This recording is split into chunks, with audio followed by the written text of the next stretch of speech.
All right, here we go. Video edition of the Weekly Runes. A few things I want to talk about first. Yes, we're rolling with the Pride chakra cloth for casting for a little while. The chapstick is here because I don't want you to think that my desk really is that clean, because it's not. I did it just for y'all. And yes, I precast the runes only because this specific set is the one that wanted to hang out with us for Othala this week. And I love this set, don't get me wrong. It's a laser cut cedar set from, I think her name is Alaska Laser Maid on Etsy. But when I last looked, she wasn't doing them anymore, which is kind of sad. They're beautiful. However, you know, I like the tactile part of it, right? I like to do this number in the bag. Like, I don't want to see what's going on, but I want to hear it. I want to feel it. And it is, you can't do this in the bag. Like, it would have to be, you know, a backpack or something to be able to really have the tactile connection that I want with them.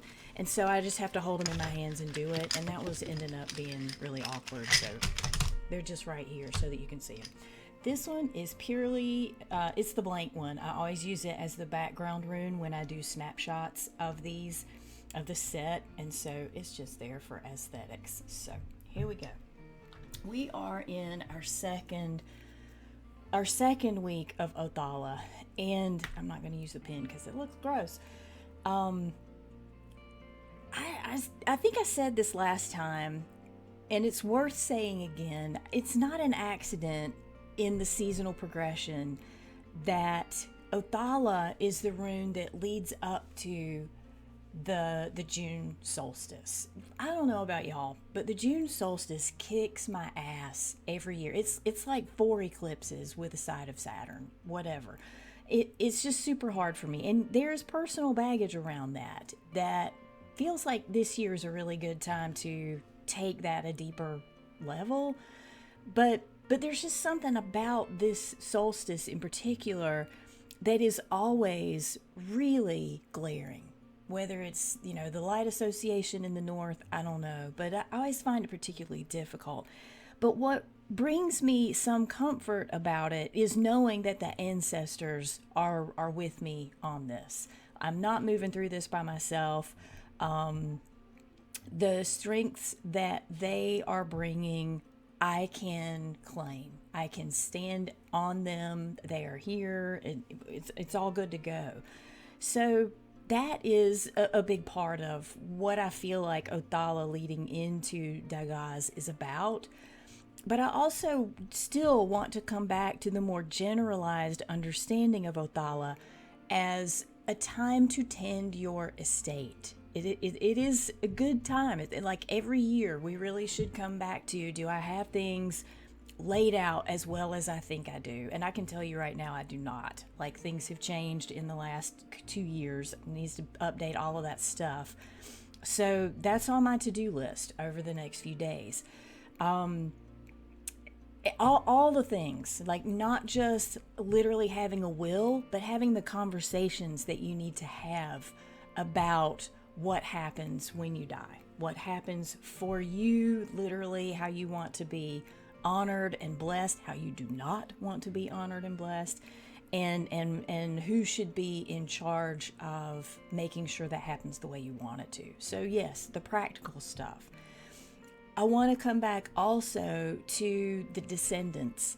The deal with Othala, you know, we've talked about this, but I want to refresh it for people who may be less familiar. The discussion around Othala is always estate and inheritance. Yes, yes, yes.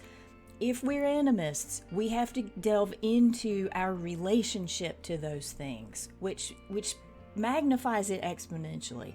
So we're not just talking about the seen aspects of those, but we're now talking about the unseen, the literal life force that is your estate, that is how you want to be remembered, and your relationship to those things. So there's 3 things happening there. Like from my perspective, maybe that's where Trinity stuff comes from. But at all costs, now's the time to revisit your relationship to those things, which means engaging those things individually, talking with them, having conversations with them, what needs to happen, what needs to be tied up. And if you are on the death walking component where you know that you want to be one of the quiet dead, who is going to take care of that for you? So part of death walking is who the elderhood passes on to. And you're all elders, like whether you're the last in your line or an older person, a younger person in your family line. When it comes to death walking, we are all elders, and our stuff has to go somewhere. This is the aspect of kinphilia in the Norse cosmology. This is the part of us that gets passed on. And so some conversation and understanding around how that's going to happen and who's going to do that for you. It happens automatically when we are reconciled, but how many of us really are?